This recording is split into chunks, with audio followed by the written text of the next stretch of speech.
We'll kick off, but yeah. So as we said there, Chris, this is episode 12 now of the Emerge21 show. We've actually renamed it randomly from Unlocked, the Emerge21 podcast, to the Emerge21 show. But we're delighted to have on this episode another guest, a second guest.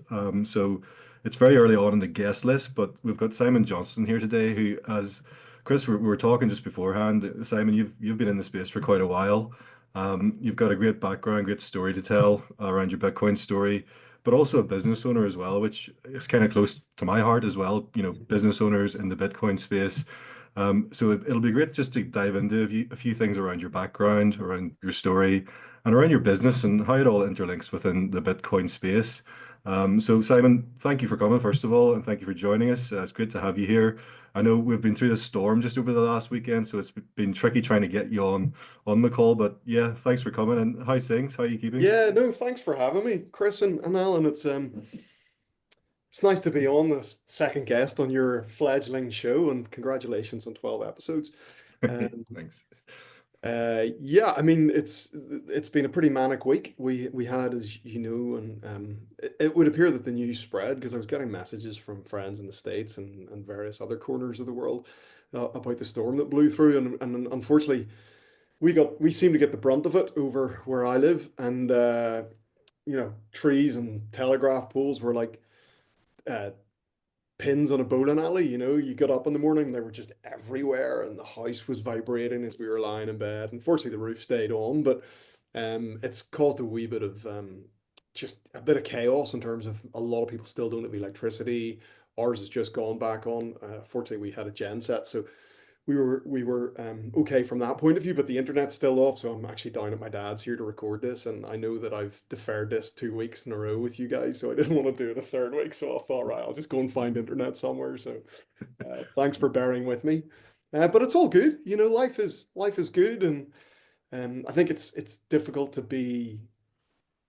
It's easy to be pessimistic when you kind of look at what's going on in the world, but it's also easy to be optimistic when you understand something of Bitcoin and the opportunities and the possibilities that when you see the world through the lens of Bitcoin, you begin to join the dots of this is how it could be.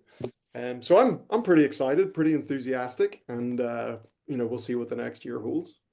Take us right back then, Simon, then to how you discovered it and kind of your Bitcoin background. I don't know if anything in your life kind of led you down that path in a way. That you thought that maybe you'd naturally find this, but yeah, it'd be good for the audience to kind of hear your background and maybe how you find Bitcoin, and yeah, take it from there. Sure. Well, a really potted history is I've always had an interest in how things work versus just accepting the world at face value. It got me into trouble at school on occasions because I didn't take for rote what the teachers told us, particularly when it came to subjects like biology and physics. Um, so with that interest in how systems and how things work, I wanted to go into medicine and be a doctor, and ended up doing genetic engineering. And it was in the course of that I really began to understand who I was and how my brain worked. Because I think a lot of the time, certainly we weren't doing personality tests back then, and um, you didn't self-reflect enough to figure out how am I wired versus my best mate, or how the education system is teaching me. Is it working for me? Are there different ways to maybe skin this cat? So it was, off the back of genetic engineering where I was really beginning to figure out how things kind of work from a biology point of view. I then went to seminary or Bible college and studied theology. And it was really there that I figured out that there's a particular subset or field within theology called systematic theology, which is all about systems. So it's, for example, it's like a Rubik's cube. If you take the person of Christ, for example, within the Judeo-Christian faith, and you say something about him, then what you say about him from a Christological perspective might have knock-on effects on loads of other different aspects that pull in a little bit of church history or pull in pneumatology or different aspects of theology. So, you can get the green side of the Rubik's cube spot on, but you think you've got the rest of it good too, and you spin it around, and it's all a complete mess. Um, and so I got ordained and became a vicar, a minister, pastor, whatever, priest. So it's a pretty convoluted career history, but during that time, I got involved in anti-sex trafficking, and launched a campaign that we launched from number 11 Downing Street, and it was pretty successful. It was called "The Truth Isn't Sexy," which kind of helped me understand the nature of the kind of contemporary slave trade, based on what William Wilberforce and his kind of peers did to end the transatlantic slave trade.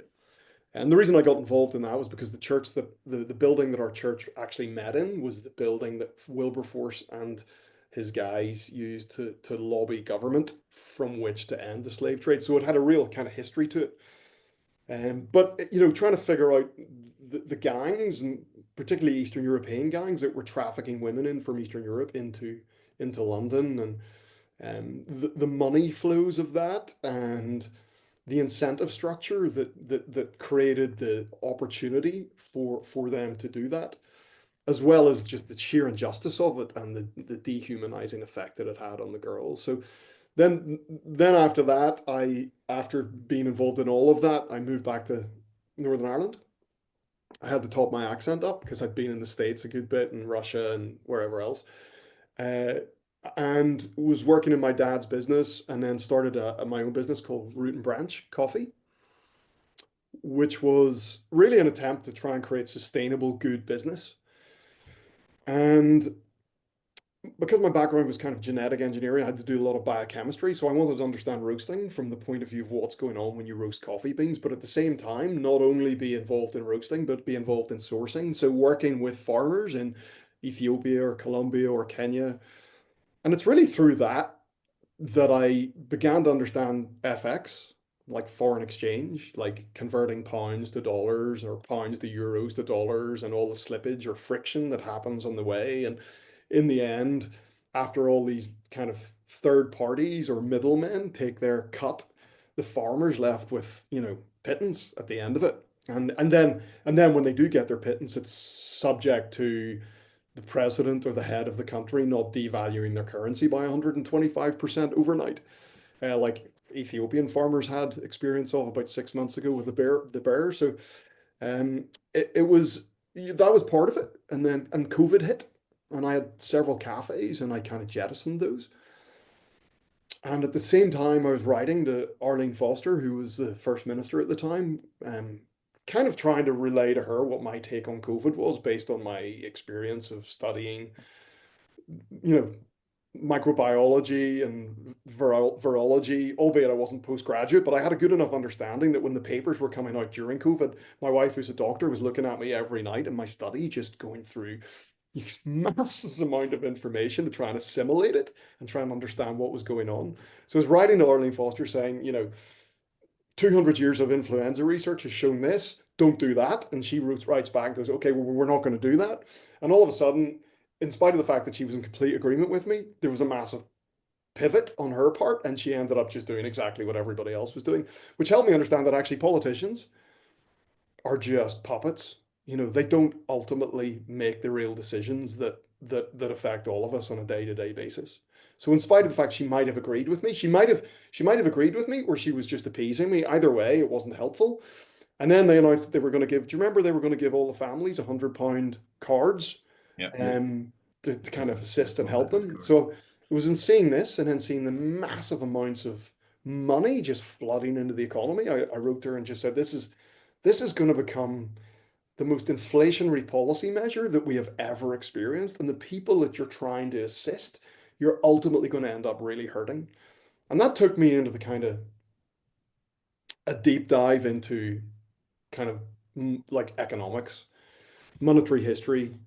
Again, trying to piece together the system. Well, if we pull on this thread, what happens over here? If we arrange this side of the Rubik's Cube in terms of fiscal policy, what's that going to do in terms of the pound in people's pockets? So all of that together led me really, I'd been aware of Bitcoin, I'd read about it, but I was, what they say in the space, everybody finds Bitcoin when they need to. And I really needed to, partly because I had money in our business account.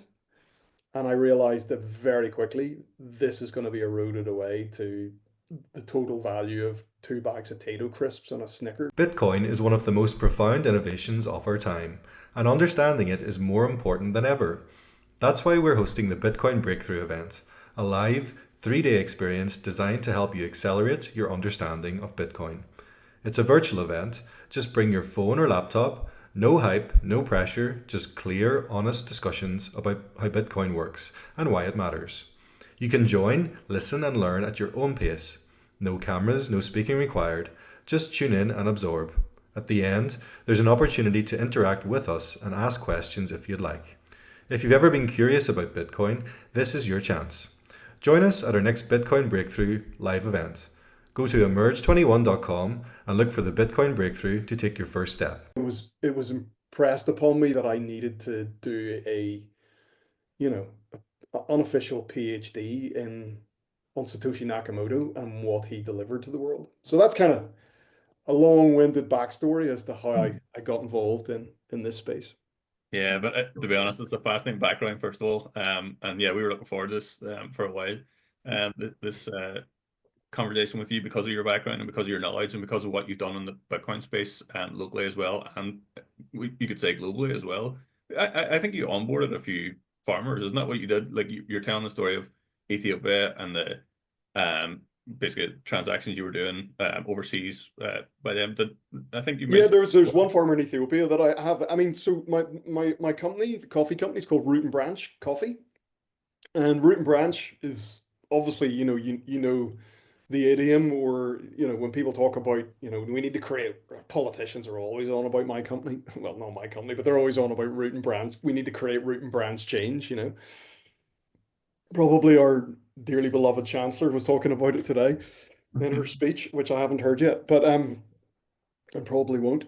But the whole reason was that it was called that was well, predominant reason was, I mean, it was that the coffee industry historically has been one in which the farmers have been kind of just systemically and financially raped. Um, 80% of the world's coffee back when we started was commodity coffee. In other words, it was traded on the commodity exchange in the US. And the only person that made any money out of it was the broker. Quite often the farmers were paid less than what it cost them to produce it. And as a consequence, when you go out to Origin, you see, kids growing up looking at their parents who look 60 but could be 40, 42, because they've just bust themselves, trying to grow a crop every year, and they've nothing to show for it. So the kids are saying, well, folks, we need to get into, coca if you're in Colombia, or, soy or cacao, or some other cash crop, because this just isn't working. Um, so specialty coffee, which is the area that I work in, really developed as a kind of disruptive movement within the industry because coffee was continuing to grow in terms of the global appetite for it. But what we needed to do was develop a fair approach to making sure that farmers are paid properly and way beyond fair trade, because ultimately that's just a paper pushing exercise by NGOs that, makes a little bit of a difference, but not a systemic difference. And I kind of feel like specialty coffee has gone so far in that roasters can go direct to farmers, but the next part of it, the industry can't see yet. And that is actually if we cut out and we go to importers and cut out all the FX movement, and we, as a roaster who have Bitcoin on our balance sheet, can pay all of our farmers, whether it's through an importer or directly in Bitcoin. There's no slippage whatsoever. And they get to hold on to an asset that continues to appreciate 60% year on year, and they're not subject to presidential whims or the IMF telling their leadership to debase the currency. So it's a total no-brainer. And so I think at this stage of Root and Branch's existence, this is the kind of area that I would like to push it into, but it's tough. Let's just get like how receptive, how did you approach that process? Did you just contact the farmer directly and just effectively say, Will you accept Bitcoin Yeah, I effectively? mean, I know him and we All WhatsApp. right, okay. Yeah. And it started off with me just doing a lightning payment to him, Hmm. and then kind of grew out of that. And I mean, we it would be pretty easy if I did an origin trip to El Salvador. There was a couple of farmers there, the Salaveria family. They're big, but I can pay them in Bitcoin easily. But my interest is not so much in El Salvador because it's going on the right track anyway. But actually, if I could tap into maybe gridless, because Hmm. a lot of the farmers are, they have got like fast flowing rivers on their land that they use for processing the coffee, for washing the coffee. Um, in which they could also set up hydroelectric. They could mine, because specialty coffee is also about providing education. A lot of poor people come up from the valleys to pick coffee during harvest and spend 2 months up there, 3 months up there. They're paid for it. Their kids are educated when they're up there, and the farmers, because we guarantee a premium every year, year on year. We may commit to contract coffee from them for 5 years on the basis that they provide good facilities for their pickers, that the quality of the coffee is in the specialty scoring chart 84 and above, that, so there's different criteria that have to be met for us to agree to contract coffee off them year on year. But that guarantee then allows them to invest in infrastructure and secures their future. And then the kids are getting more interested in it now, and they're maybe going away to study and then come back and thinking about, what are these new fermentation processes, for example, that we can help in terms of making our coffee more interesting, pushing the boundaries in terms of quality. So it's pretty exciting, but I think Bitcoin could really light a fire under it. And I think it's the next stage I think specialty coffee's now hit a bit of a wall. I think that the next stage is for it to start thinking about actually making a difference through the financial rails that we use to do all the settlement on. Because we just brought a container of coffee in from Brazil last week, and it's £100,000 worth. If we could just pay that directly to the farmer and Mhm. pay the transport firm, um, that's like they're going to get so much more. Yeah, Um, game changing. Yeah. so it's massively transformative and disrupting for the industry for the better, because you want from the farmer to the barista, and we could talk about our baristas and guys at work. They've been on a Bitcoin pension now for a couple of years, and they've had the best performing pension in the UK Hmm. by an order of magnitude. So everybody in the whole pipeline benefits. Yeah. Yeah, it all combines with the ethos of Bitcoin as well, once it develops out. But within your business structure as well, you're saying like there's company employees on the pension through Bitcoin. You obviously accept Bitcoin payments as well. Is that correct? Yeah, obviously. Because was it Joe was over, Joe Nakamoto? Was he over a couple of years Joe ago? was, but I was away at the time, Were so I you never away? met Yeah. him, unfortunately. Really, Funny, really. randomly, I actually messaged him on Twitter because I saw he was in Northern Ireland. I was like, here, I'm starting to accept Bitcoin as well in my practice. So he was in Belfast, I think, in your business at the time He when he got was, the yeah. tweet. And then he's like, it's too far to drive, so I'm not going to come. I was Yeah, like, no, okay. I was, yeah, that's a shame. We both missed him. Yeah. But yeah, we accept Bitcoin payments. I mean, it's still pretty small, Yeah. definitely our most advantageous and biggest play in terms of our business is just actually sweeping our profits into Bitcoin. And that Yeah. started as, a little bit. And then, as you know, probably Alan, the conviction grows, and you're Yeah. like, well, I'm going to keep a 6 month runway in fiat for operational expenditure, for salaries, for this, that, and the other. And then that goes to 5 months, it goes to 4 months, and then it goes to 3 months, 5 days. to 1 month. And you're like, damn it, I'm just gonna go all in with my business balance sheet. And the great thing is, you can, as you guys know, you can liquidate it 24/7. So if I need to buy a load of green coffee that I didn't expect to buy, or new espresso machines, I can do that. But unfortunately, I haven't had to do that. So it's definitely been a boon for the business.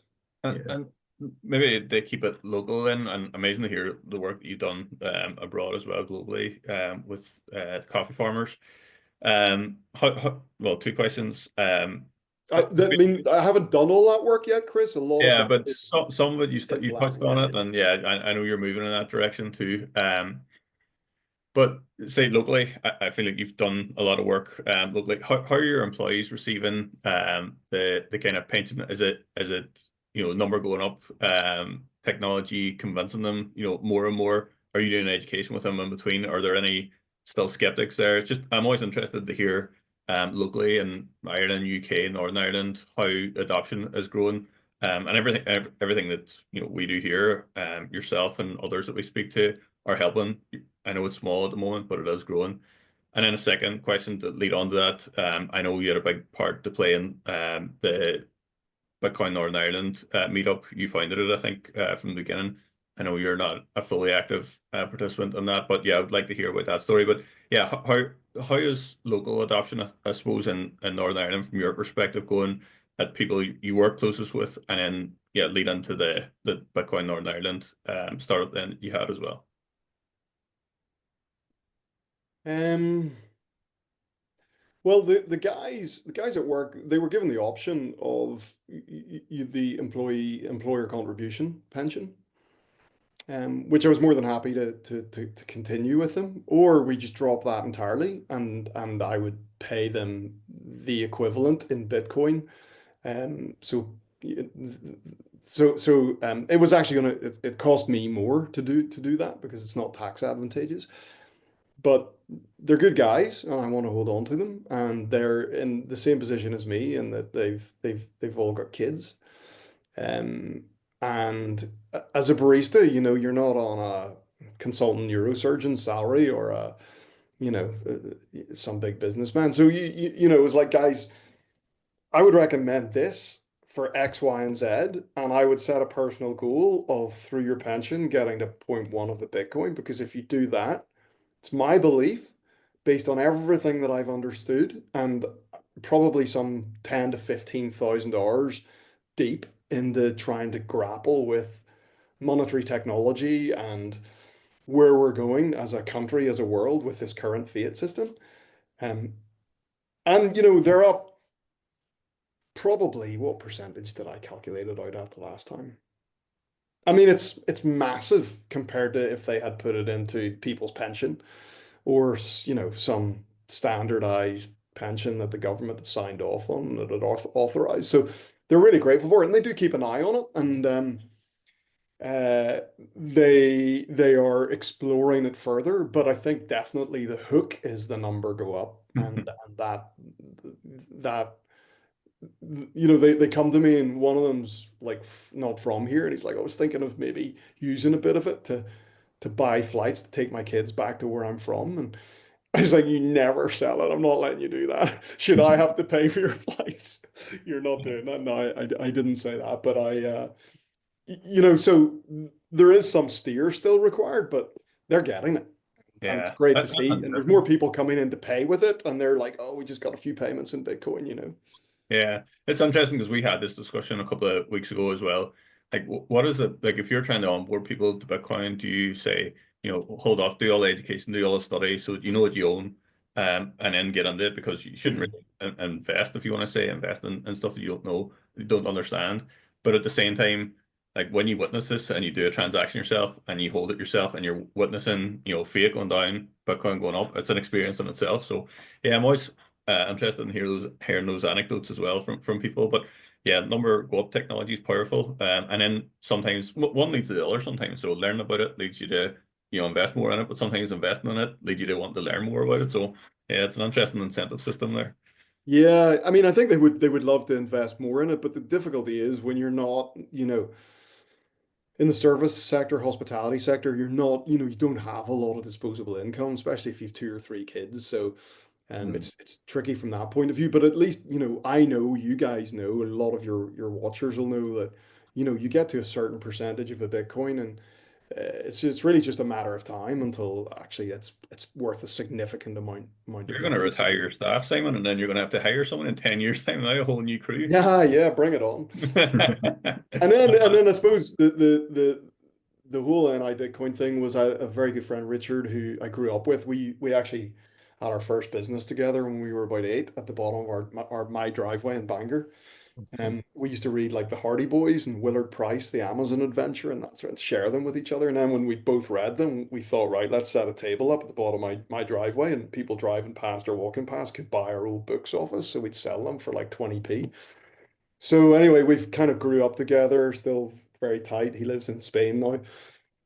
Um, we got fed up like just talking incessantly at each other about Bitcoin, and there was nobody else to talk to about it. So we just thought, why don't we host a space in Belfast where people can come and learn about it? And we'll do presentations and try and educate people. And we started off in his business premises, and then we moved to a bar, and then we moved to the tech hub in the Ormo Baths. And at its peak, we were doing talks about what the BIS was, like presentations, and the Bank of International Settlements. And we had like 55 to 60 people. Boundary Brewing is our next door neighbor and to our coffee roastery. So we'd supply them with coffee. They supply us with beer. So I'd bring a case or two of beer along, and they were really good evenings. And then obviously the bear market came and FTX exploded, and numbers really dropped off. And then as things began to pick up again, I have just got too many other priorities. And there's a load of good guys there, and their knowledge has just gone through the roof. And it was like time for me to let go of that and let them run on with it. So Yeah, I still follow the chat, and I haven't actually been to it, Simon, since it started, but it's still alive and kicking for sure. So yeah, it yeah, was great for you great. to start that up and get it going, and I think it's in other people's hands now, and I'm sure that'll keep growing as well. So yeah, I hope so. that's a small legacy, I suppose you have there. Oh well, it's like one of the things that I find easy in life is just getting people together. And I have a bit of a track record of that, so it seemed sensible to get some people together around Bitcoin. And it's difficult. You were asking about how it's being received in Northern Ireland and how difficult is it to try and really push the adoption tide. And it's a difficult landscape to do it in. Partly, if you understand the demographics of our country, where I know you guys might know the exact statistics, but I think is it somewhere between 60 to 70% are civil service or public sector employees. Well, Um, possibly. I'm not totally sure on the stats, but you're probably not far off. Yeah. Yeah, and it's very high. I mean, it's ridiculously high and unparalleled amongst most other nations, except for perhaps India 50 years ago, where they paid 20 people to dig a hole and fill it back in again just to give them jobs. Um, So with that in mind, I think, America, by virtue of its constitution, the land of the free, the home of the brave, free market capitalism, it just culturally, it just fits there much better. In Northern Ireland, when a lot of people are so dependent upon the state, having something that's pretty disruptive to the state is is not really looked upon with too much fervor or favor. And I've had a run in with a couple of media outlets from the BBC to the Belfast Telegraph, and hasn't been a warm embrace, let's say, which is a shame. But I think it's it's a shame because the need to understand Bitcoin, never mind own it, is going to become more and more pressing as each month goes by over the coming years. And you would just love to be able to, just download it onto everybody's mental hard drives in the country. Not because you want your number to go up, but because actually you care for the people around you and you care about this country. Um, and it's not on a great trajectory. Yeah. yeah. I, No. Yeah. No, Sorry, go I'll ahead. just one question I like to ask people as well, around this topic based on, a region that they live in. Like, what would you say? Well, maybe there's two questions in this. What do you think is going to be the catalyst for Ireland, Northern Ireland, UK, like this part of the world generally? Because we see what's happening in the US, we see what's happening in certain parts of South America. You see what happens in Africa. What do you think is the going to be the catalyst to move this region, like even if we want to count the rest of Europe as well, like do you think it's going to be something like pain, people are going to have to, do you think it's going to be, a politician, do you think it's going to be a celebrity, that comes along and does this, do you think it's going to be all local stuff like we're doing, and yourself are doing? What do you think the catalyst is? And then yeah, I'll leave it at that one question then. I think it's probably going to be, I think it's slightly multifactorial. I think, I, I mean, you definitely, even in the last couple of weeks, you're seeing a bit of a cultural shift. We we need to realize and be honest that actually most things travel across the Atlantic to us. And we're a little bit on a lag here in terms of cultural transition and change. For example, um, we, I think it's Peter McCormick observed that we're in an administration behind the US. So we are now with Starmer's government where they were at the start of Biden's government. Um, so it will hit us, but I think ultimately the big picture really is we're seeing, and even the whole, I mean, Chris, you can speak to this better than I can because you're very familiar with this sphere, but the whole DeepSeek thing that came out on Friday, to me was a fascinating moment. I know like Mark Andreessen and Goldman Sachs have called it the Sputnik moment. Um, but for me, it was interesting from a cultural point of view as much as it was from a technological point of view. Because what we were seeing take place is, as Jeff Booth often talks about, these big tech companies love regulation because it creates a moat and a monopoly for them that nobody can breach. And so there's been so much talk in the UK recently about AI regulation, and particularly in Europe because they love to regulate everything. Um, but America's approach to AI being a real brute force approach, which was just chuck as much energy and money at this industry as you can, just was completely rug pulled by software. And so while they focused on huge amounts of hardware, managed compute, and energy inputs, Trump announced 500 billion was about to be thrown at it. And I know you can't believe everything that's coming out of China, but when they say that, this costs 5 million to spin up, and it works very differently to all the LLMs that we've had access to that are based in the US. And yet it's much more effective because it's software based as opposed to hardware based. And they've open sourced the code of it. And this is the cultural change. And I think what we're seeing is, I would say that the biggest shift that I'm kind of observing is we're watching the absolute disintegration of monopolies. Hmm. And, you know, the sovereign individual talks about this, that it's going to be technologically driven.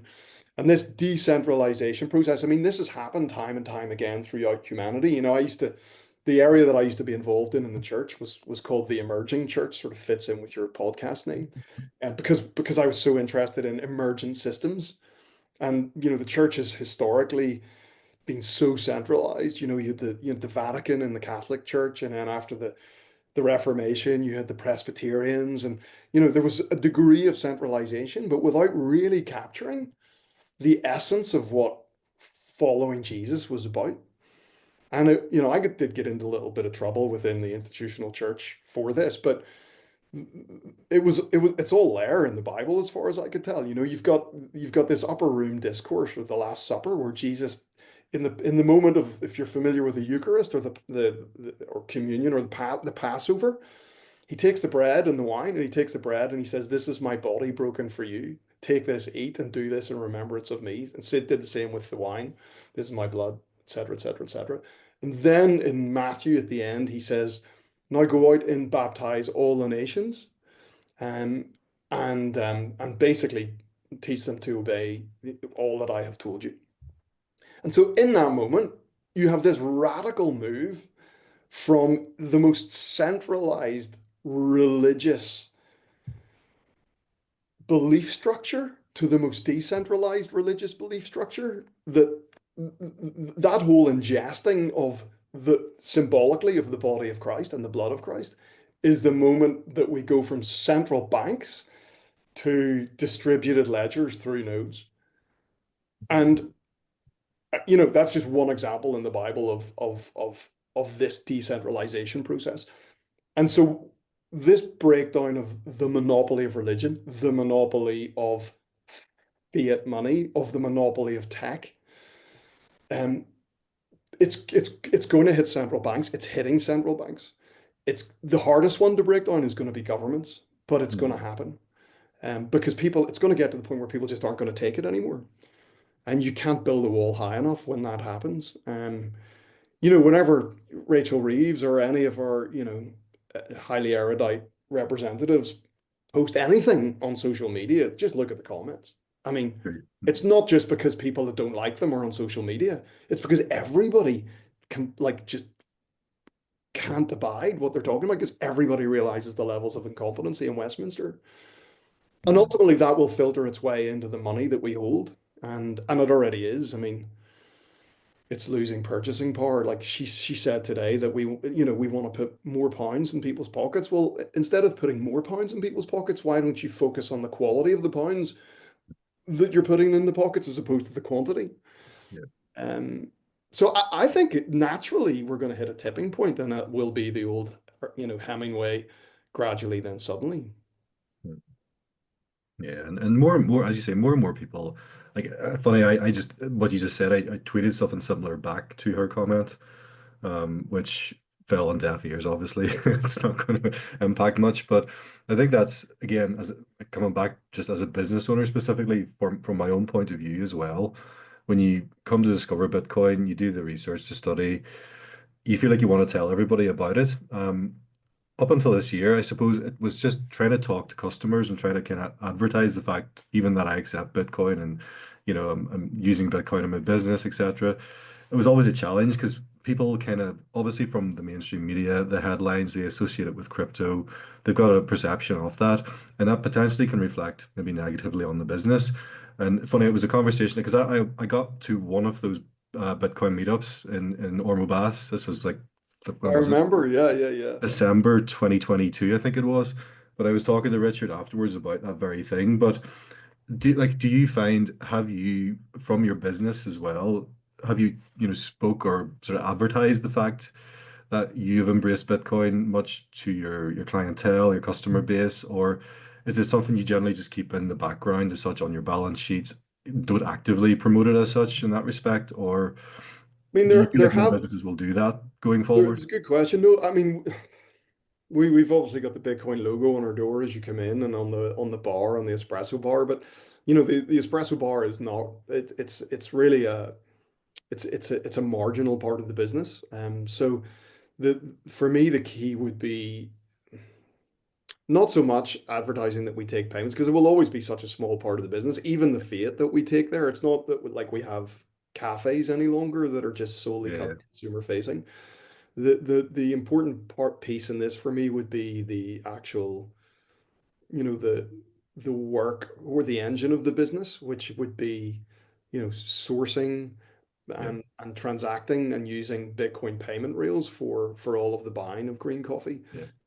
So I've not put a whole. I mean, I've had various ideas, but Nayib Bukele beat me to it with his bean of fire nonsense. That's right. Yeah, forgot about that. Yeah, so what I had thought of was actually going to El Salvador and hooking up with a Salvadorian farmer and paying him in Bitcoin, and then doing because our coffee for consumers comes in cans, nitrogen flush cans that keep for 6 months with a 360-degree ring pull. Really cool packaging, first in the world actually, and a lot of research went into it, but just doing a really cool kind of Bitcoin slash root and branch can with an origin that is Bitcoin through and through, and in doing so, leveraging the entire global Bitcoin community as Bukele has done. Unfortunately, I don't have the levers to pull that he has, so my ability to make the kind of impact he's had was minimal. But it would have been fun to do.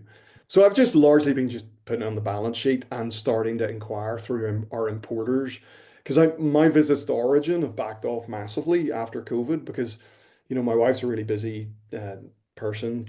I have to pick up a lot of the slack with our kids and run around the place, and we've got two big gun dogs that need walked in the morning and walked in the evening. So I can't just go, right, by the way, I'm heading off to El Salvador for a week here. Could you sort things out at home? So it's all pipeline stuff and plans and ideas. It's just really trying to get the time to execute them. Yeah.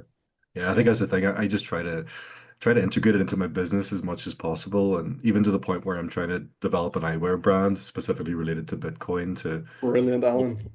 yeah, the whole just So let whole me know when they're out because I will I need a pair. I will. But even just like things like charitable things as well, like trying to impact more globally through that. Like for instance, I don't know if you heard of Charity Water, the Bitcoin Water Trust. No. Yeah, look into that because like they actually have held Bitcoin since I don't know, I think it was like 4 or 5 years ago. They've held it within a kind of Bitcoin trust effectively. They're not selling it until 2025 this year, where they dig wells in Africa. So like even bringing that into the eyewear concept and trying to help people who can't, get access to eye care and eyewear. But Yeah. like that's it, but it was only for Bitcoin coming along and understanding Bitcoin and seeing what can be done with that. Something that will grow in purchasing power over time. Otherwise, I wouldn't have been able to, create maybe much of an impact in that space. Whereas now I have a tool to Yeah. put in place and to use and utilize to try to like, help people in that Yeah. respect as Brilliant. well on a bigger scale. So it brings in a lot of things. Bitcoin, affects you in different ways, but it impacts, especially I think for businesses as well, either on your balance sheet or trying to integrate it through payments or sourcing from suppliers. It's got such a like large runway there to actually grow and develop. So it's exciting times generally for business owners, but ultimately then coming into the more individual space as well, getting people to understand what it is. And I suppose that one of the main reasons we started Emerge 21 was that educational context, trying to get people to understand this.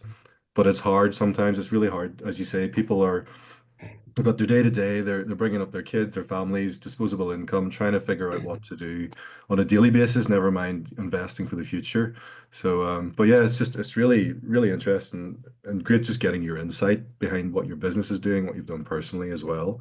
And from that, I think you're right, Alan. The education piece is so, when we started our little coffee roastery in Belfast, nobody really knew what specialty coffee was, There was one other place that already had been open, but, our baristas spent more time educating people than actually brewing the coffee because it was mm, such a, why are these coffees so much smaller and why do you take so much care over it and, why is it more expensive and it was tiring, and educating people on Bitcoin is tiring because it's such a mm, radical paradigm shift, like this house that I'm sitting in is brand new house. It's just built and it's all the most up-to-date modern building technology. And my dad, who's in his 70s, um, couldn't get his head around how a heat pump works.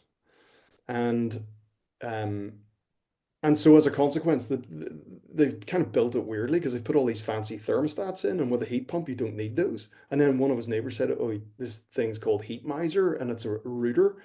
And you basically you can connect it to your phone. You can control all your thermostats from your phone."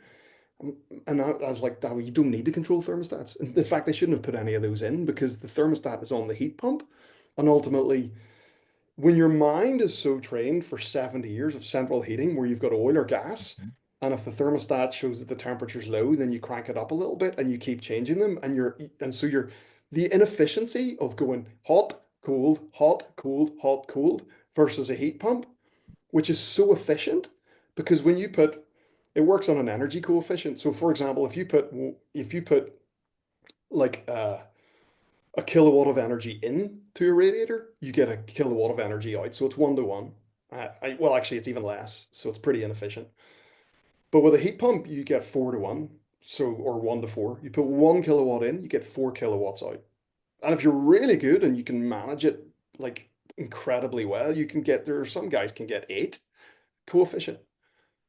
But the tendency and the muscle memory of continually, even though it's all set and totally organized now, going to the thermostats. So like when you think about that and you think about, somebody that's at 50 years, 60 years, 70 years of trusting politicians, of mm, believing in central banks, that the government actually has our best interests at heart, that the pound is stable and it's a good place to actually keep your energy. And it's really difficult to actually begin to just unpick that and go, you're not living in reality. There's a much better way of doing things that's more efficient, that is trust minimized, that can't be taken from you, is is censorship resistant, and you can throw all the wonkish titles at them and wonkish ideas, and you can use all the technical jargon you like, but until the penny clicks, it's tough. Yeah, it's one of the toughest things. Like, and we know it's challenging as well. Like we can speak to Bitcoiners, and it's it's meet the Bitcoiners. Like that we speak the same language, but yeah, people trapped in this kind of conventional mindset of trusting centralized authorities is like it's one of the biggest challenges. Like this thing's come along and it's no one owns it, no one controls it. Why not? What does that mean? What happens if somebody tries to do it? No, like somebody's going to break it at the end of the day. But yeah, it's a real challenge, for sure. And I remember you when we met in Dublin. You brought me one of your roasts as well, one of the cans. I don't know Oh, if is that right? it's still the Okay. same style, and I did try it, and it's amazing. Good. I think it was a white can at the time. Yeah, yeah, yeah. Yeah, Oh, yeah, thanks for the plug, Chris. yeah. No, it is. It's a great It is funny. My platform. wife got me some for Christmas. So well, my Yo. birthday it was last year, my birthday. Yeah, there you But I go. was like, I was confused about the can. I was like, what is it? I was like, oh, right, okay, cool. It'd be cool to have a Bitcoin logo on that, all right? I want to be respectful for your time, Simon, as Yeah, well. no worries. Um, just one last question. Like, Yeah. obviously, you've been influential in the space so far. Hopefully, this reaches a good audience. What's a key message from you, like to people, say the UK and Ireland, like people in this part of the world? Like, what's a key message from you around Bitcoin? I would say just be really acutely aware of your environment. And the more aware of your environment you are, the more you will be attuned to what you have to do to protect yourself from it.